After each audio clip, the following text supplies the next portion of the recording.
Ele é economista formado pela Sorbonne, na França, perseguido pelo regime militar, exilou-se no Chile e depois na França e participou ativamente do movimento pela anistia e com papel destacado na coordenação das diretas já. Foi vereador em São Paulo, depois secretário de Ciência, Tecnologia e Desenvolvimento Econômico nos governos Covas e Alckmin. Deputado federal reeleito para o 5º mandato. Foi presidente nacional do PSDB. O Arena Livre tem a honra de receber mais uma vez José Aníbal, secretário de Energia de São Paulo. Vamos falar sobre o mapa da produção mineral e o fornecimento de energia que garante o crescimento futuro da economia paulista. Conosco nesta arena os deputados José Bittencourt, do PSD, e Itamar Borges, do PMDB. Muito obrigado pela presença dos senhores. Bem-vindo mais uma vez a esta arena, secretário. Vamos falar do mapa da produção mineral paulista, onde se encontra a riqueza mineral e como ela pode ser distribuída, alavancando negócios e melhorando a qualidade de vida do povo paulista. Bem-vindo, secretário. Bem-vindo pelo convite, muito obrigado. É um prazer estar aqui. O mapa tem muito a ver com os parlamentares da Assembleia Legislativa de São Paulo. Por que, Itamar, secretário? Bittencourt, Caramê, Samuel, porque eles têm uma relação muito próxima com esse setor, que não é um setor monopolizado. São pequenas, médias, algumas grandes empresas, e muito presente no estado de São Paulo inteiro, como a gente vai poder ver no mapa. Sim. Onde estão identificadas 2.800, digamos assim, plantas de minério de São Paulo. Importante dizer que São Paulo, o nosso minério fundamentalmente é areia, brita e cerâmica, Sim. Né? Argila. 90% é isso. Os outros 10% são bauxita, um pouco de minério de ferro, mas o nosso mineral não é mineral ferroso, digamos assim. Né? E as duas províncias nessa área aqui no Brasil são, sobretudo, Minas e Pará. Nós somos o terceiro estado produtor de minérios, que a gente diz não agregados, e que tem uma importância grande para a construção civil. Daí, esse relacionamento muito positivo dos parlamentares com esse setor. Sempre o propósito de buscar condições para que esses insumos da construção civil tenham um preço menor e mais competitivo, sobretudo no que se refere à habitação popular. Perfeitamente. Bem-vindo ao Arena Livre, deputado Itamar Borges, sua primeira pergunta. Eu quero, primeiramente, Jorge, cumprimentar o secretário José Aníbal, cumprimentar meu colega, deputado Bittencourt, e ao cumprimentar o secretário Zé Aníbal, quero dizer que o secretário Zé Aníbal, ele, como sempre, com a sua eficiência, com a sua história de vida pública, vem dando uma energia para essa Secretaria de Energia muito forte, no aspecto de eficiência, no aspecto de profissionalismo, no aspecto de agilidade, no aspecto de defender o interesse do Estado e do povo de São Paulo. Parabéns ao secretário Zé Aníbal, mais uma vez, pela sua contribuição para o nosso Estado, e nós somos testemunha aqui na Assembleia Legislativa de São Paulo. E, em particular, o setor como um todo, o secretário tem feito esse brilhante trabalho, mas o foco do programa, e eu quero destacar o trabalho do secretário nesta importante área que é o setor de mineração, que é a área de mineração. E passa, por isso, a importante conquista que teve, com certeza, vários atores, mas o ator principal é o secretário Zé Aníbal, e participaram desta construção a Frente Parlamentar da Mineração, presidida, coordenada aqui na Assembleia pelo colega João Caramês, que fazemos parte dela, as entidades do setor, importantes entidades, tanto do setor de água, de areia, de pedra, todo o setor de mineração, importante papel de contribuição para a sensibilização final do nosso governador Geraldo Alckmin, que foi liderado aí pela proposta apresentada pelo secretário Zé Aníbal. Está lá o Fernando Bruno, nosso secretário de mineração, que sob a batuta e o comando do Zé Aníbal e do projeto do governador Alckmin tem feito um importante avanço de apoio, de integração de ações com o governo federal, com os órgãos ambientais e de valorização e de simplificação do setor. Mas eu queria, secretário Zé Aníbal, após essa introdução, dizer, ao mesmo tempo que cumprimento, te perguntar como está e qual a expectativa. Porque o secretário Zé Aníbal abraça uma causa com todos nós, e ele tem sido importante parceiro nessa, que é uma demanda, são duas demandas do setor de mineração. E eu falo aqui de duas demandas na área tributária. Uma é a demanda do setor de água, que é a questão de que a água seja tratada como alimento e não como bebida, como ela é na questão da tributação. Não dá para comparar a água com cerveja e com os refrigerantes. É muito melhor. A lógica é muito melhor e a lógica, a tendência é que possamos ter. O estado de Santa Catarina já faz assim, já dá esse tratamento à água, um tratamento tributário como alimentos. Eu sei que tem aí um esforço, o secretário Calab, queria pedir para o secretário Zé Aníbal qual a nossa expectativa e o que é que nós podemos mais fazer nesse sentido. E o outro ponto é com relação à pedra. Na verdade, a areia. A areia reivindica um tratamento tributário semelhante ao da pedra, que tem um tratamento diferenciado. Eu acho que são várias situações, são produtos de suma importância, de um peso importante para a construção civil, construção popular, e que muitas vezes está distante do mercado do consumidor, tem um valor muito baixo e que às vezes acaba tendo um custo de transporte, de outras coisas muito maior e do próprio tributo. Qual é a questão que nós podemos esperar? Qual a expectativa de que a areia venha a ter esse tratamento isonômico com a pedra, para que ela possa também ganhar competitividade e reduzir o seu custo? Itamar, tudo que é importante para movimentar a economia de São Paulo, o governador Geraldo Alckmin tem procurado fazer no que se refere à questão tributária. Desde o açúcar e do álcool, que ele reduziu de 25% para 12% a alíquota, e por aí vai. Hoje, para estimular a produção de energia com bagaço de palha de cana, também tiramos todo o ICMS, também tiramos todo o ICMS para a energia eólica, a energia dos ventos. E no que se refere às duas questões colocadas pelo Itamar, o que eu tenho a dizer é o seguinte: nós estamos analisando esta de reduzir a alíquota da areia, equiparar com a alíquota da brita, da pedra, e também essa consideração de transformar a água mineral, a água para consumo humano, como um tratamento, receber um tratamento de alimentação e não de bebida. Isso está sendo estudado, nós em geral temos tido bons resultados nessas iniciativas para reduzir a alíquota, dar mais competitividade, favorecer o consumo em setores que impactam as populações de menor renda. Nessa matéria aí nós estamos discutindo no Plano Nacional um novo Código Mineral. E São Paulo já externou, nós já estivemos lá com a ministra Gleisi, com o ministro Lobão, a sua posição, que é de fazer com que a contribuição que existe sobre a exploração mineral seja a menor possível. O que está se definindo é que ela é uma espécie de um royalty, até 4%. Para nós, quanto menor, melhor. E sendo até 4%, significa que nós não precisamos adotar esse 4% como alíquota. Nós vamos adotar uma alíquota menor de 1%, 2%. O que importa aí é que nós tenhamos brita, areia, as pedras de um modo geral, a argila, né?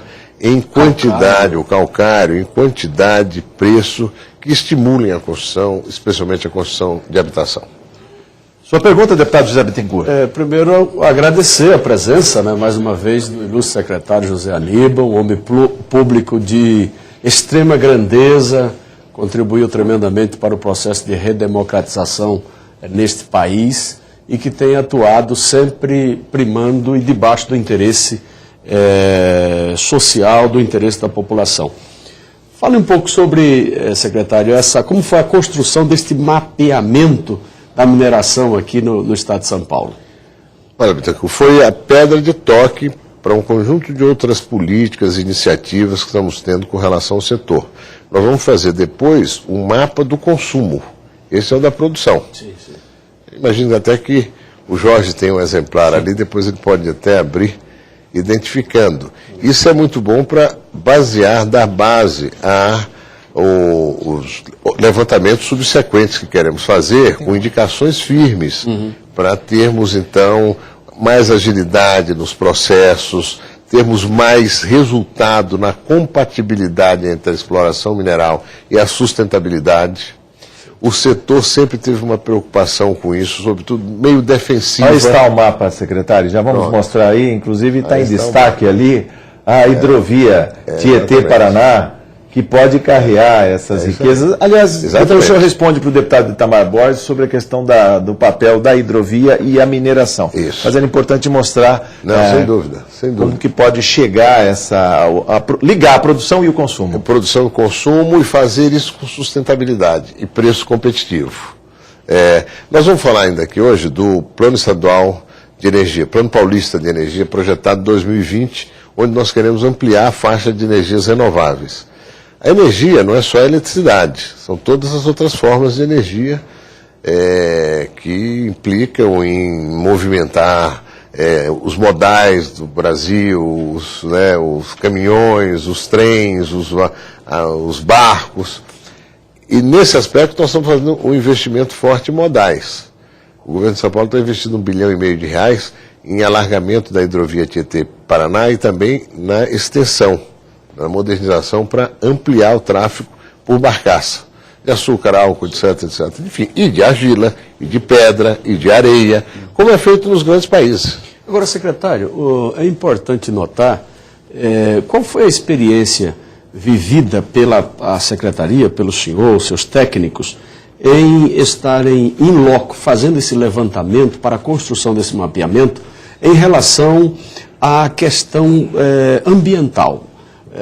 O senhor ponderou bem o consumo, a extração e o consumo.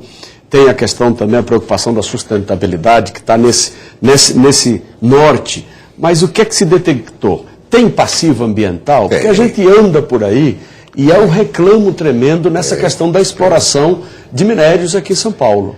Tem passivos ambientais e tem também posturas de administradores municipais no que se refere à exploração mineral, de areia, de birita, do que for, uma postura semelhante àquela do prefeito que quer muito que o Estado possa cumprir todos os mandatos de prisão, mas é contra fazer cadeia no município dele, entendeu?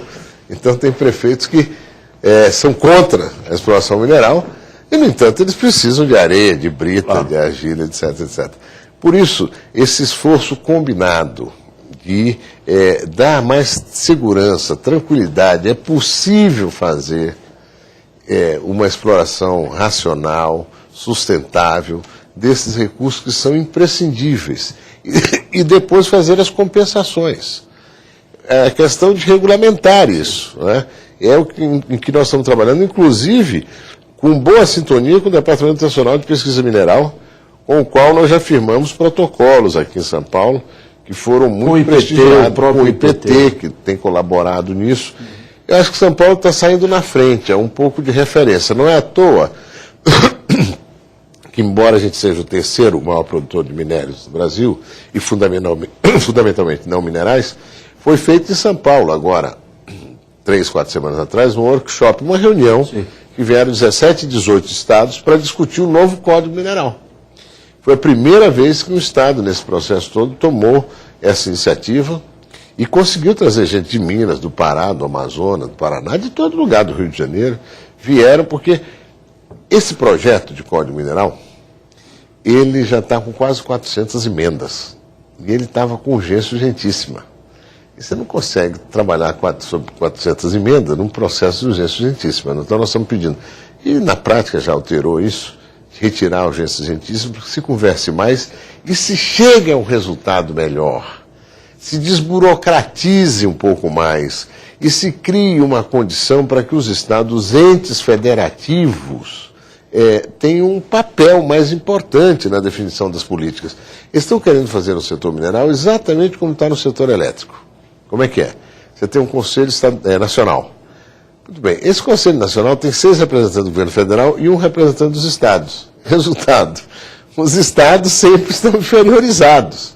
Não que eles vão atritar, os estados atritam com o governo federal necessariamente, mas tem que criar uma condição que permita... Os entes federativos têm muita competência, massa crítica. Você pega esses profissionais que nós temos aqui em São Paulo, que tem no Pará, que tem no Mato Grosso, que tem no Rio Grande do Sul, são profissionais habilitados, conhecem. Quero até render homenagem aqui ao Ayrton Sintoni, que que foi uma figura-chave para a nossa subsecretaria de mineração e que morreu no começo de agosto, quando ele estava organizando essa reunião estadual em São Paulo. O Ayrton, inclusive, deixou como contribuição um texto muito consistente de observações, críticas, avaliações a propósito desse novo Código Mineral. Mas, enfim, o importante é isso, é ter um código para que essa atividade ela seja uma atividade desenvolvida com sustentabilidade, não é? Sem degradar o meio ambiente e sem criar passivos ambientais que depois são de difícil resgate. Custa muito caro depois de fazer isso.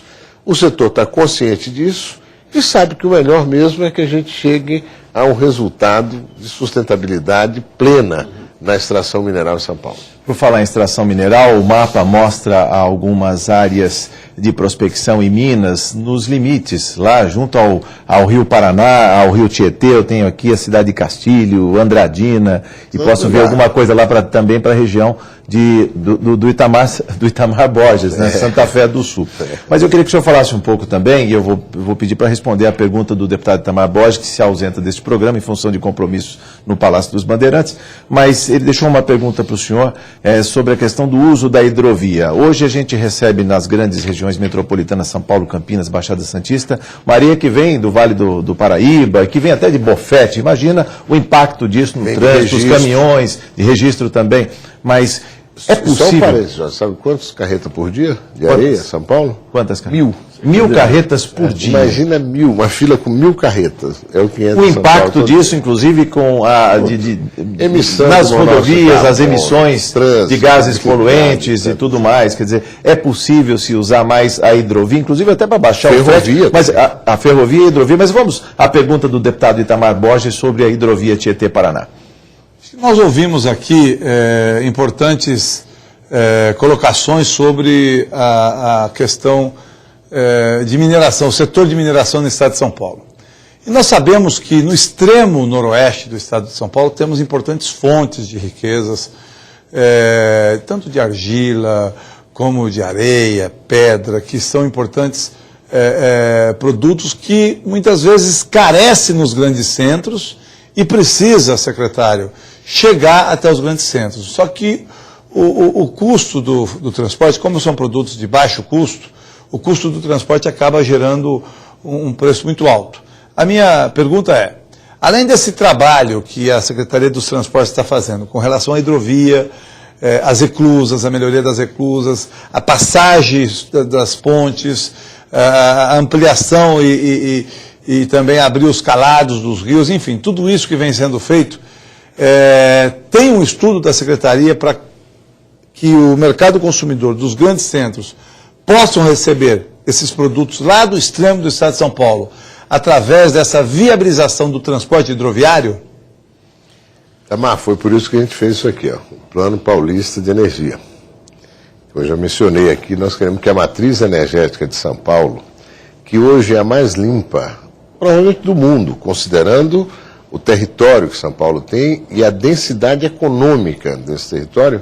O ministro de Meio Ambiente da Itália, o ano passado, na Rio +20, nós fizemos palestras juntos lá, ele me disse, olha, a matriz energética de São Paulo é a mais limpa do mundo, porque ela é 56% renovável. E aí temos o mapa aí, ó, São Paulo no futuro, Isso 2020. é a projeção. É a projeção. Nós queremos projetar para 69% renovável. Esse verdão, 46%, 47%, é o setor sul-energético. É a cana e tudo que dela decorre. Não é? Inclusive com uma notícia boa para todos os paulistas. Foi inaugurado há um mês atrás o primeiro etanol duto do Brasil. É uma tubulação para transportar etanol de Ribeirão Preto para Paulínia. Para Paulínia, região de Campinas. 206 quilômetros. O governador Geraldo Alckmin esteve lá, estava presidente. Foi uma oportunidade para o governador dizer a presidente, mais uma vez, reiterar que quando os entes federativos cooperam, o resultado é melhor. E aquilo era prova dessa cooperação. Nós isentamos todo o ICMS do lastro do etanol duto. Mas será que isso tem expressão? São 160 milhões de litros, Bittencourt, que ficam dentro daquele tubo. Mas a produção do etanol duto, né, foi isentado o ICMS para a produção do etanol. Não, para o lastro que está lá dentro. O etanol que está lá dentro não paga ICMS, ele paga Quando ele chega lá, né? Quando ele chega lá em Paulínia, e ele na refinaria, e é misturado na gasolina e tal. Há um recolhimento. Mas, enfim, o fato importante é que foi inaugurado... 196 quilômetros? 206. Que já está tirando por ano 10 mil caminhões das estradas. 90 mil. 90 mil? 90 mil. Esse etanol duto, ele transporta até 4 bilhões de litros de etanol por ano. Então ele pode suprimir, economizar 90 mil viagens de caminhão. Isso é um outro modo de limpar a matriz energética. Sim. Você está tirando o caminhão e colocando um duto. Assim como você está tirando o caminhão e ampliando a hidrovia. Assim como você está tirando o caminhão, duplicando a ferrovia que vai para Santos.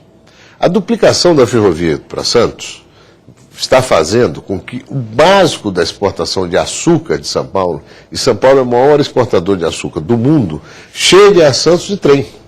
Antes chegava de caminhão. E ele consegue, no caso do etanol, baixar o custo do produto? Ou seja, ele tem problemas sérios, severos de custo por causa da equalização com a gasolina.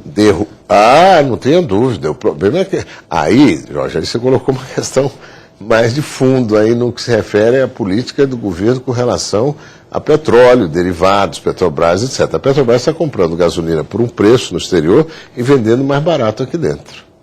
Está subsidiando. Para subsidiando gasolina. E para segurar a inflação com isso também. Para segurar a inflação. Objetivo nobre. O modo de fazer totalmente equivocado.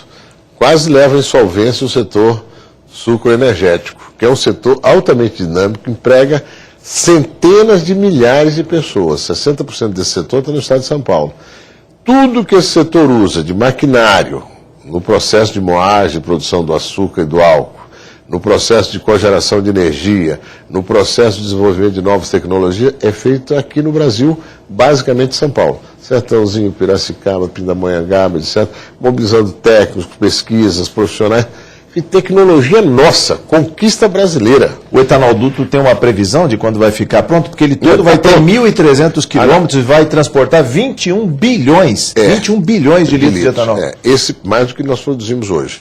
Esse primeiro trecho foi inaugurado agora a parte de Ribeirão Preto em direção a Minas e Goiás já está sendo trabalhada, e de Paulínia aqui para a Grande São Paulo também.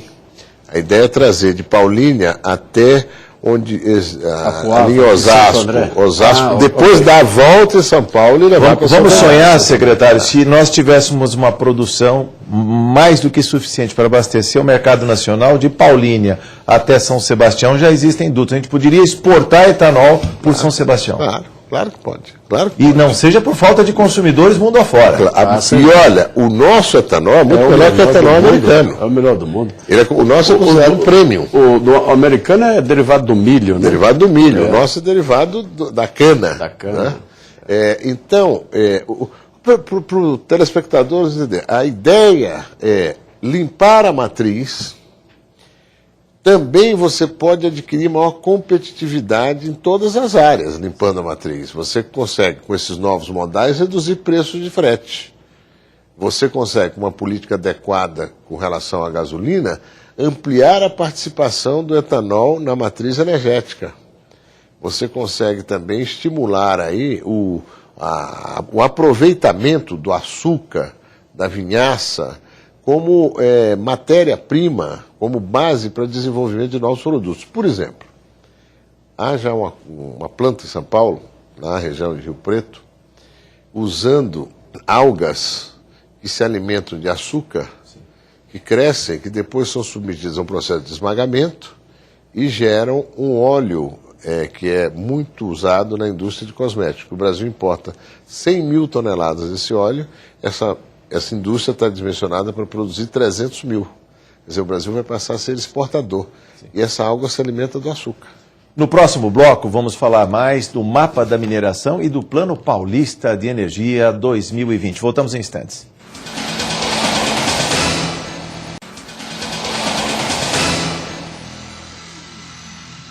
Estamos de volta no Arena Livre, hoje conversando com o secretário de Energia do Estado de São Paulo, José Aníbal, sobre o mapa da produção mineral e sobre o Plano Paulista de Energia 2020. A sua pergunta, deputado José Bittencourt. Olha, deputado e secretário José Aníbal tem uma capacidade reflexiva muito forte, né? Uma desenvoltura nas colocações, nas palavras.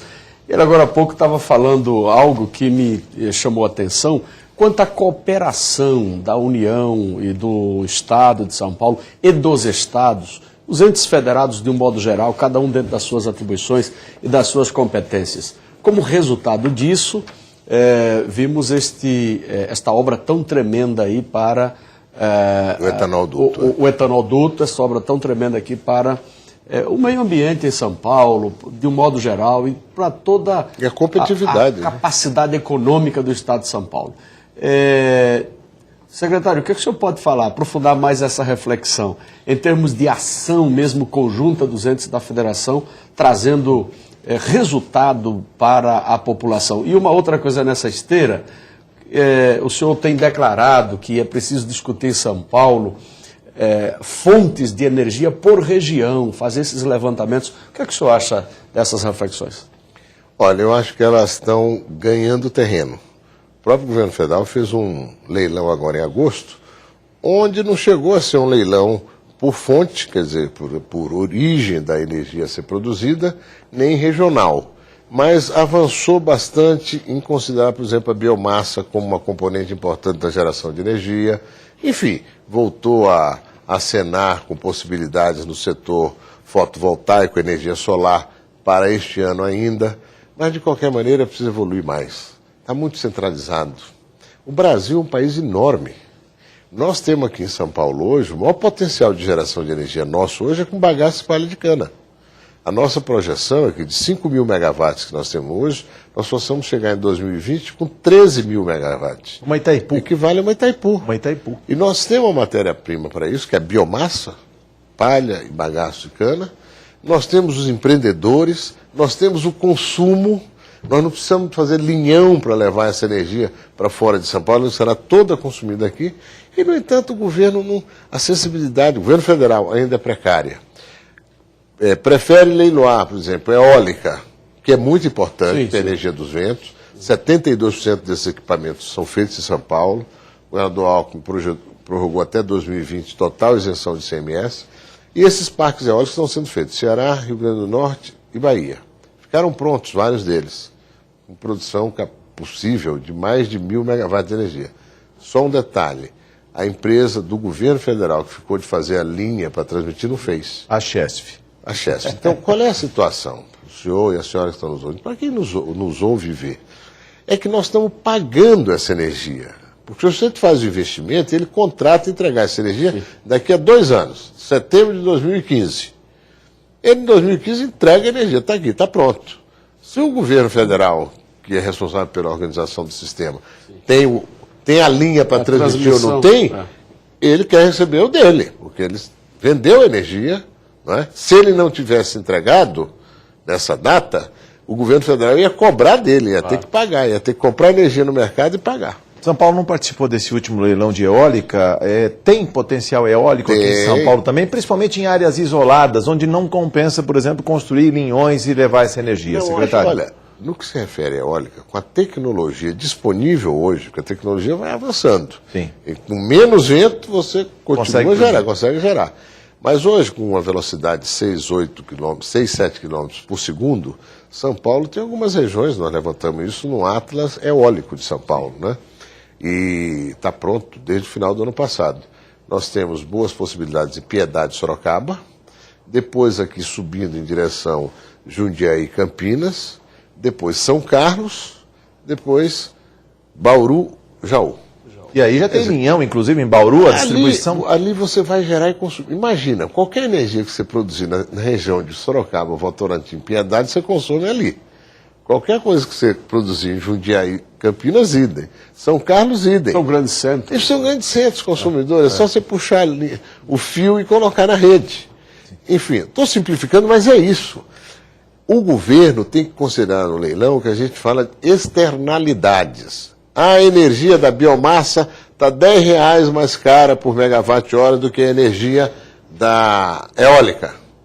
Ocorre que a eólica, quando vem lá do Nordeste para cá, tem perda. Perde 10% da energia no caminho. Segundo, você tem que fazer o investimento no linhão. A biomassa você conecta na rede. Acabou. Está ali. Está produzindo o que a gente chama no centro da carga. Então, isso, governo, uma externalidade é que você vai gerar essa energia de forma distribuída em diferentes lugares, são 160 usinas em diferentes lugares de São Paulo. Você vai também poder produzir eólica em diferentes lugares de São Paulo que vão consumir. E agora nós estamos fazendo um fundado esforço para avançar na energia fotovoltaica, solar. Essa daí é a próxima mira. Vai ganhar um Atlas, vai ganhar também já temos um mapa. Já tem um Atlas solarimétrico identificando as regiões de São Paulo inteiro, né? Tem grandes incidências de raios solares. Dos agora, os mais propícios são Barretos, Araçatuba e Rio Preto. Equipamentos, nós estamos estimulando, conversando com investidores que estão com disposição de montar fabricação aqui e de associar-se a grupos brasileiros para fabricar aqui. Ainda não se produz aqui, né? Pouca coisa. Nós somos o grande produtor, o estado que tem as grandes reservas de silício. O estado não, o país. Então, que é a matéria-prima das placas. Sim. Mas nós não estamos fazendo as placas ainda. Então, estão sendo importadas placas. Eu já vi vários empreendimentos, todos eles movidos a fotovoltaica. 100, 200 postes que iluminam tão bem ou melhor que esses comuns. Secretário, quando é que nós vamos ter condição de isto universalizar? A ideia é essa.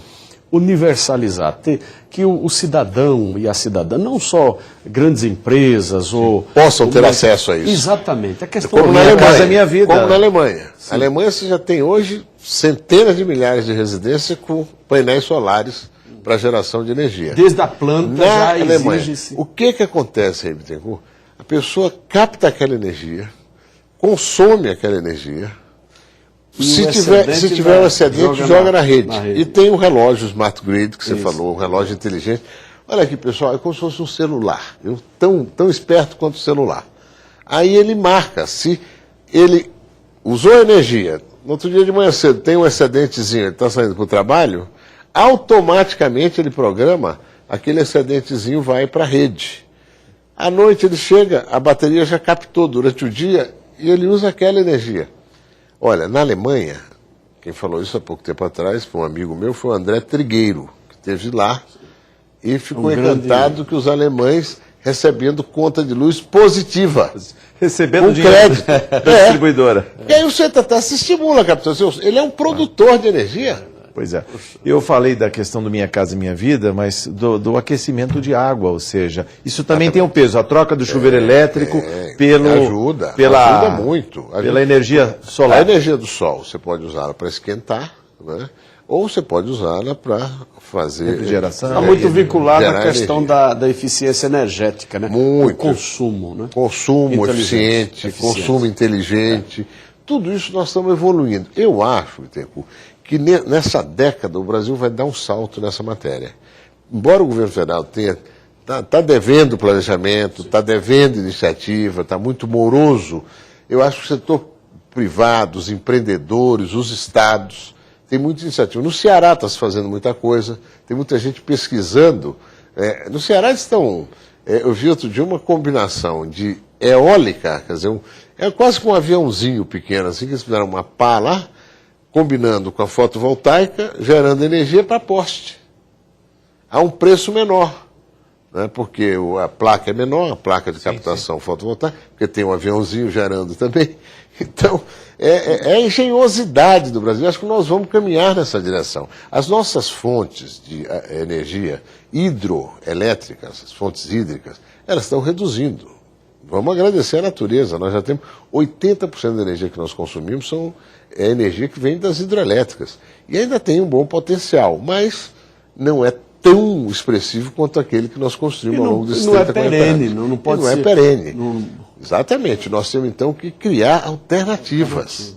Olha, isso funciona, pessoal. A China hoje já tem dezenas de milhares de megawatts de energia com energia solar e com energia eólica. A Alemanha também, os Estados Unidos também, a Espanha também. O Brasil precisa evoluir nessa direção e manter, desse modo, a matriz limpa. Olha aqui em São Paulo, o investimento que está sendo feito em trens e metrôs é um investimento que ajuda a manter limpa a matriz energética. Não é? O investimento que está sendo feito em hidrovia, está sendo feito em ferrovia, que está sendo feito em dutovia, vai limpando a matriz energética. E se o governo não vacilar mais com relação à política do etanol, nós podemos ter um uso mais intenso do etanol no modal de carros pessoais, carros, enfim, automóveis, etc., pudermos desenvolver um pouco mais o biocombustível e também trabalharmos na retirada do gás da vinhaça. Sim. A vinhaça antes era exclusivamente usada... Matava peixe, né? Jogava no rio.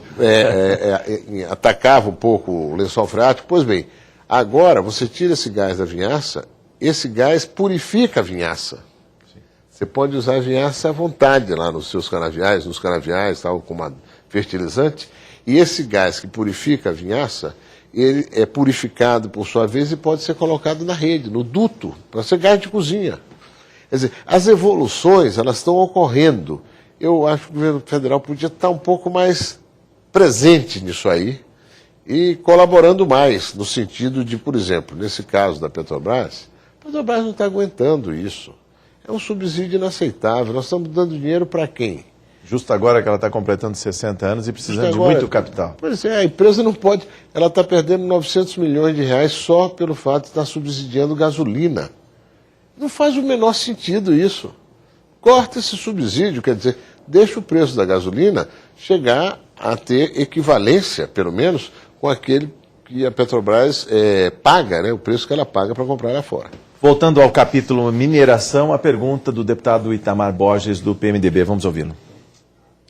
Eu queria, não sei se é uma pergunta ou se é um pedido de esclarecimento, acho que é um misto das duas coisas que eu queria pedir para o secretário Zé Aníbal, para colocar aqui um pouco mais, não só da importância, mas dos avanços que nós tivemos no estado de São Paulo, com a criação da subsecretaria que tem dentro da nossa Secretaria de Energia, através do Bruno, que conduz esse trabalho, ligado ao secretário. Como é que isso já avançou e o que mais podemos esperar de avanço da nossa subsecretaria e que ganho nós temos efetivo de resultado rápido para os produtores? Olha, nós já assinamos, como eu disse aqui, com o DNPM, primeira vez um protocolo em maio desse ano. Isso nos fez convergir melhor em ações junto, quer dizer, governo estadual, governo federal. Nós já passamos a ter um protagonismo em São Paulo na discussão do novo Código Mineral, fizemos essa reunião nacional aqui. Eu estive lá junto com o Fernando Bruno e com a Ailton Sintônio, companheiro que morreu, com a ministra Gleisi, com o ministro Lobão, que ficaram muito bem impressionados com as questões que foram colocadas por nós. O ministro Lobão até me disse, vamos considerá-las efetivamente na proposta do novo Código Mineral e, de fato, algumas das questões foram consideradas, estão presentes no Código, a gente precisa aperfeiçoar um pouco mais outros aspectos, mas alguns já estão lá considerados. Enfim, essa capacidade de mapear o setor e buscar de forma convergente a sustentabilidade cada vez maior, agora baseado em números, em dados, em informações corretas, né? Fazer os mapas todos. Né? Esse aqui é assinado pelo IPT, nosso IPT, Instituto de Pesquisas Tecnológicas, e o DNPM, Departamento Nacional da Produção Mineral, órgão federal e órgão estadual de braços dados. Junto com a Secretaria e o Governo de São Paulo. É isso, resultado é aquela coisa, atua coordenadamente, o resultado aparece logo. Você pega um lado, o pessoal do DPNN é um pessoal competente aqui em São Paulo e certamente no Brasil. E a parceria tem sido muito proveitosa. Então, é identificar as regiões, identificar a situação de cada qual, buscar, então, a convergência de iniciativas para dar sustentabilidade e competitividade ao setor. Vamos atuar, então, como temos atuado permanentemente na questão tributária, redução de alíquota, equalização. Então, isso foi um avanço importante para o setor mineral de São Paulo. Fora isso, nós já estamos pensando em outras ideias. Né? Daqui a pouco você tem um uso crescente de pré-moldados na construção. Vamos começar a fazer esses pré-moldados mais próximos de onde estão as minas de areia, de brita. Né? Agregando valor. Agregando valor, e você já transporta por trem. O transporte ferroviário a tendência é o crescimento. Quer dizer, você vai fazendo, distribuindo, inclusive isso agrega valor em regiões que não são tão ricas assim. Já pensou podermos fazer uma produção de pré-moldados no Vale do Ribeira? É muito importante. Agora tem que ter a reativação do canal, do ramal ferroviário que nós estamos tentando, que vai a Cajati. O governador de São Paulo estimula essa ideia. Já houve a duplicação da ferrovia que vai para Santos, que então podia trazer isso por essa ferrovia, né, no retorno de Santos. Enfim, tem várias iniciativas. Eu sou muito confiante que, finalmente, nesta década, nós vamos responder de forma muito satisfatória a uma questão muito presente em todas as manifestações. Mobilidade urbana e estadual também. Que cada fim de semana hoje em São Paulo, por mais autopistas que nós tenhamos, e nós temos 10 chegando na cidade de São Paulo, eu não conheço uma capital no mundo que tenha 10 autopistas chegando na cidade. Paris tem 5, Londres tem 3 ou 4, São Paulo tem 10, né? E assim mesmo é difícil os finais de tarde de domingo, porque as pessoas estão voltando para a capital. Secretário, falar sobre também a produção de energia elétrica. Falamos aqui muito en passant das polêmicas usinas na Amazônia, Santo Antônio Geral, Belo Monte. E as pequenas centrais hidrelétricas? É possível gerar energia elétrica próxima do consumo? Aqui mesmo no nosso Rio Tietê, no Rio Pinheiros? Claro. Eu tenho até um lagozinho lá no sítio que eu estou tentando bolar ali uma cogeração, nem que seja de 2 kW, mas até onde, olha, eu estou produzindo energia. É possível, assim, bom, o Tietê já é um rio que produz uma quantidade enorme de energia, né? Nós temos a EMAI, Empresa Metropolitana de Água e Energia, nós temos 2 PCHs já funcionando e a terceira que ficará pronta ano que vem, que está sendo feita em Pirapora do Bom Jesus. E tem uma outra que nós estamos querendo fazer, que já é também no Tietê, que tem já tem uma barragem e já tem até a casa de força para instalar a máquina, já pedimos autorização ao ANEL. É política nossa, governo do Estado, as fontes todas que pudermos explorar, vamos explorar energia. A energia mais cara é a que falta. Né? Então, por isso a gente precisa ter. Tem outros potenciais de PCH em São Paulo, naturalmente os projetos vão surgindo, não são altamente produtores. Hoje a maior expectativa nossa é bagaço para de cana. E ainda temos problemas, digamos assim, conflito de água, secretário. Eu queria que o senhor falasse um pouco, por exemplo, aqui em Cubatão, que está tão próximo de Santos aqui, né? Poderia gerar mais energia elétrica aqui em Henry Borden, mas não tem água para gerar? Não tem água, tem problemas com o meio ambiente, tem problemas de escassez de água. De qualquer maneira, Henry Borden, vamos pôr a mão para o céu, ela garante a segurança energética da Grande São Paulo todos os dias, de 5 e pouco da tarde até 9 da noite. Henry Borden gera 500 megawatts de energia. 500. Ela dá segurança ao sistema inteiro. Nós depois está lá desde o começo do século passado. Desde 1930. 1930. Feita por um sujeito extraordinário chamado Asa Billings. Ele primeiro fez aqueles tubulões, são 2 usinas, uma do lado da outra. E depois ele fez túneis na rocha. Sim. Os tubulões e os túneis na rocha geram as turbinas. Aquilo chega com uma pressão forte e tal. Aquilo é uma joia da coroa. No caso da EMAI, inclusive, nós assinamos a renovação da concessão com o governo federal no ano passado. O governo federal teve o bom senso de propor uma tarifa adequada para a exploração da EMAI. Paulistas precisam conhecer mais as suas joias da coroa. Inclusive, ali vale a EMAI, o passeio de trole, né, vamos dizer assim, para conhecer. Ali. Claro, você precisa ter estômago, né? Porque você olha ali e você não vê o chão, né? Mas o passeio é seguro. Agora, de qualquer maneira, dizer que nós estamos estimulando muito a eólica em São Paulo, nós queremos ver projetos de eólica, de parques eólicos em São Paulo. Eu estou conversando com o setor, com os produtores, com investidores, com a associação que está baseada aqui em São Paulo, e também a fotovoltaica. Produzir energia solar, nós já temos uma planta experimental na região ali de Campinas, Tanquinho, que está lá gerando energia. E acende a lâmpada, viu? Deputado, uma brevíssima pergunta. O programa caminha para o encerramento. O senhor já deixa seus agradecimentos ao Agradecemos a presença do ilustre secretário Zé Aníbal. Não vamos perder tempo. Vamos direto. Eu acho fundamental a presença dele aqui no Parlamento. Enobrece esta casa, não é? Evidentemente, os telespectadores estão sendo brindados com o conhecimento, não é? O domínio que o secretário tem desta matéria, isso é muito importante. Nós podemos passar ainda por apagões aqui no Brasil, secretário? Olha, eu acho difícil, e Deus queira que isso não aconteça, né? Esse não está sendo um ano bom até agora em chuva. Eu estou com expectativa que comecem as chuvas e haja uma boa recuperação de reservatórios. Porque a geração térmica, a gás, óleo diesel, óleo combustível, é caríssima. Ela sai de uma média de R$100 E não é ambientalmente aceitável. Altamente impactante sobre o meio ambiente. E vai de 100 para 300, R$400. É muito caro, o governo está subsidiando isso. Além dos erros cometidos na política energética desde o ano passado, nós já queimamos 17 bilhões de reais desde outubro, novembro do ano passado até aqui nessa questão de energia. Não é pouco. 1 minuto de considerações finais, o que faltou dizer, secretário? Não, agradecer muito. Sempre falta, e é bom que falte, né? Porque senão vocês não me convidam mais. Mas, enfim, de qualquer maneira, dizer que São Paulo está no rumo certo.